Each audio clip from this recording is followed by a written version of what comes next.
အားလုံးပဲမင်္ဂလာပါခင်ဗျာကျွန်တော်တို့အိမ်မှာဒီနေ့ငါးတွေပေါ်နေရတဲ့ငါးမလာဟင်းလေးချက်ဆွဲပါမယ်ခင်ဗျာအိမ်မှာရှိတဲ့ပေါင်ဝင်ပစ္စည်းလေးတွေနဲ့ကျွန်တော်ချက်စားတတ်တယ်လို့ချက်စားဖြစ်ပါတယ်10မိနစ်အတွင်းမှာကျွန်တော်ချက်နီးကိုပြတ်ပါပေးပါမယ်ခင်ဗျာဆိုတော့ကျွန်တော်စပြီးဖန်တီးလိုက်ရအောင်ဗျာအရင်ဆုံးငါးမလာချက်ဖို့အတွက်ဆိုရင်အိမ်မှာရှိတဲ့ငါးတစ်မျိုးလုံးကိုတော့ကျွန်တော်အရသာနယ်ပြီးတော့တမယာလေးညှစ်ထားလိုက်ဗျာအဲ့အချိန်ကျရင်ငါးလေးကအသားလေးကပို့ပြီးတော့တောင့်နေတာပေါ့ဗျာမီးမွေးဖို့အတွက်ကိုကျွန်တော်ရဲ့မီးဘူကအဆင်မပြေလို့ကျွန်တော်အောက်မှာပဲမီးလေးကိုအဆင်ပြေသလိုမှုေးလိုက်ရပါတယ်ခင်ဗျာအောက်မှာတန်များခံပြီးမှုရတယ်။ဘာကြောင့်လဲဆိုတော့မိုးတွင်းဘက်ဆိုတော့သိရတဲ့အတိုင်းပဲ။အရင်ဆုံးငါးလေးကိုစီတက်ဖို့အတွက်ကြက်သွန်ပြူလေးနဲ့စီလေးနဲ့အရင်ဆုံးရောလှိမ့်လိုက်ပါတယ်။ငါးစီမတက်ခင်တမယာလေး2စိတ်လောက်ထပ်ပြီးတော့အချင်ကြိုက်လို့ဆိုပြီးကျွန်တော်ထပ်ညှက်လိုက်ပါတယ်။ Okay ကျွန်တော်ငါးစီတက်တဲ့နေရာမှာဒါစီအောင်နည်းနည်းများသွားရယ်ဆိုပေမဲ့ကျွန်တော်ချက်တဲ့နေရာမှာဆိုရင်စီလေးကိုပြန်နှုတ်ပါတယ်။ငါးကိုတော့စီလေးနဲ့နည်းနည်းလေးကြော်လိုက်ပါတယ်။ကြော်ပြီးသွားရင်ကျွန်တော်စီများနေလို့စီနေနဲ့ထုတ်လိုက်တယ်။ထုတ်ပြီးသွားရင်ကျွန်တော်ရေထည့်ပါတယ်။ရေထည့်ပြီးထည့်ရမှာရတယ်ဒီမှာပါ။စပလင်ငရုတ်ဒီကြက်တော်နီခရမ်းညင်ဒီဒီနေရာမှာရေထည့်ရနည်းနည်းများသွားလို့ဆိုပြီးတော့ကျွန်တော်မာလာအနှစ်ထုပ်ကိုဒါနှစ်ထုပ်ပုံမှန်ထည့်ရနေရာမှာကျွန်တော်3လုံးလောက်ထည့်လိုက်ရပါတယ်ပဲပြားရယ်ကြက်တော်မိတ်ကဒါဗာမှုရယ်ပြောင်းမှုရယ်ပါပါမယ်အိမ်မှာရှိရယ်ပါဝင်ပစ္စည်းတွေပဲထည့်ထားတာဗျာโอเคကျွန်တော်နည်းနည်းပါညာခုံမွေတွင်လောက်လိုက်မယ်ဗျာနန်းနန်းကြီးရဲ့ပင်သေးရဲ့2မျိုးမြန်မာလိုပဲထည့်လိုက်မယ်ဗျာမြန်မာလိုပဲထည့်လိုက်မယ်ကျွန်တော်တို့နောက်ဆုံးမှ ready ဖြစ်သွားပြီ6ပဲကျန်တော့တယ်ဗျာဟိုးရှိုး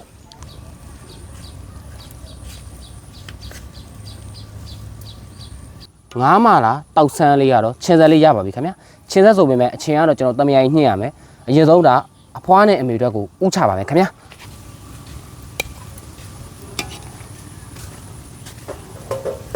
โอเคကျွန်တော်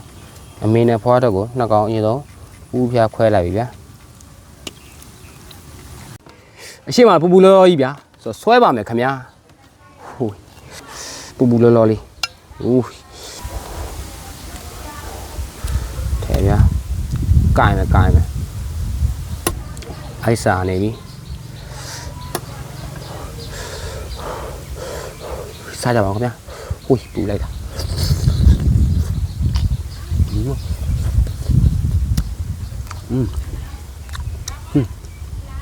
မိုက်တယ်ရောချိုးလေး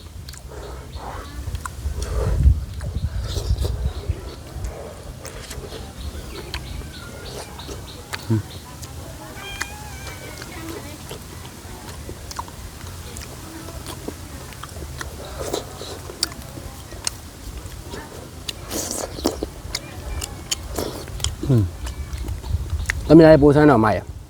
တမယာပူဆန်းတော့ဖြစ်တယ်တမယာဆိုင်တော့ရတာချင်းစားဘက်ကိုပို့ပြီးထိမိနေ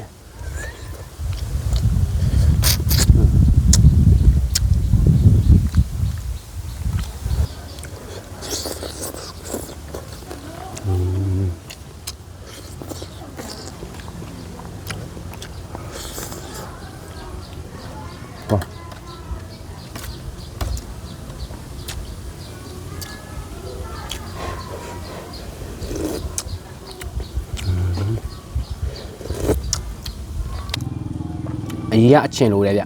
အချင်းလေးပါမှာကောင်းတယ်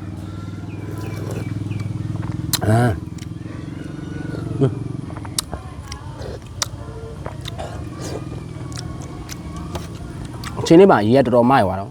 တကယ်မိုက်တော့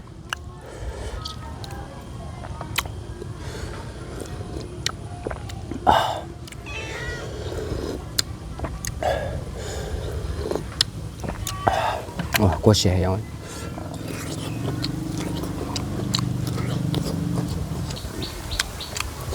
โอ้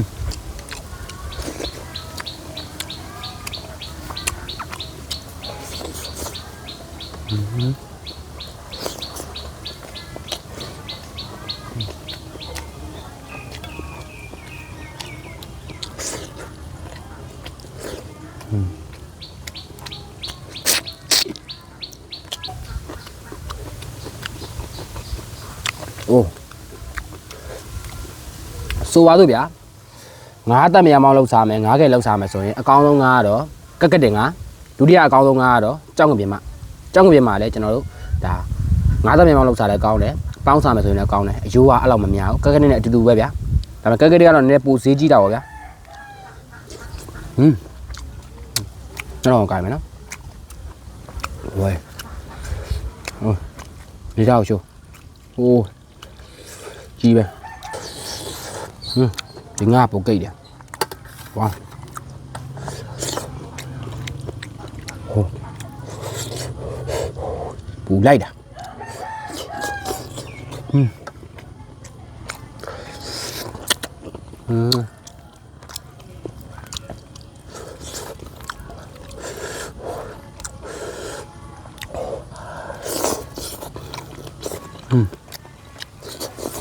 哇，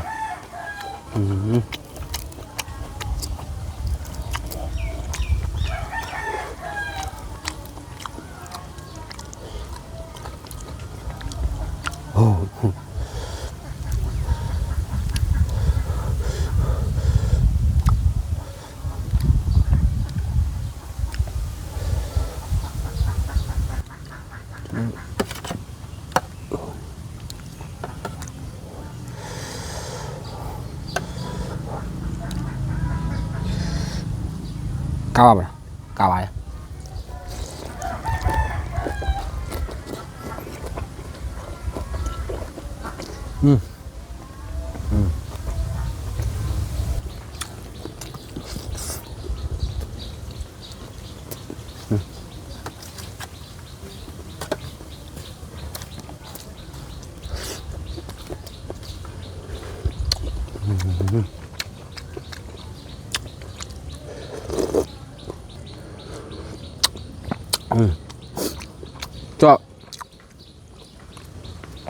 ကျွန်တော်ကဒီလိုရာသီဥပြောင်းမှာ6သွေးရချက်ကအမြဲဖြစ်တယ်ဒီနေ့ကနေပြန်ကောင်းခါစားလေးဗျာဒီပူဆက်ဆက်လေးဆွဲလိုက်တော့လေပွင့်ထွက်သွားတာပေါ့မရဲ့ဟောဒီလို9မလာဟင်းတပွဲဆိုရင်ကျွန်တော်ဒါဆိုင်မှာဆိုရင်အနည်းဆုံး2000 3000လောက်ရှိရယ်ကျွန်တော်ဝယ်ထားတာ900ဒါ1000ပတ်ချတယ်ပဲရှိတယ်sorry မတို့900 1000ခွဲမပြည့်ဘူးဗျာဆိုတော့အမှကျွန်တော်အိမ်တွေလည်းခွဲထားတယ်ဒီမှာလည်းကြံသေးရယ်ကျွန်တော် easy ဆွဲအောင်မယ်ဆိုတော့ပြောင်းမှုလေးတကယ်မိုက်ပါတယ်ဒီလိုပဲကျွန်တော်နှိုင်းလိုက်မယ်နော်ပြောင်းမှုလေးတကယ်စားကောင်းပါ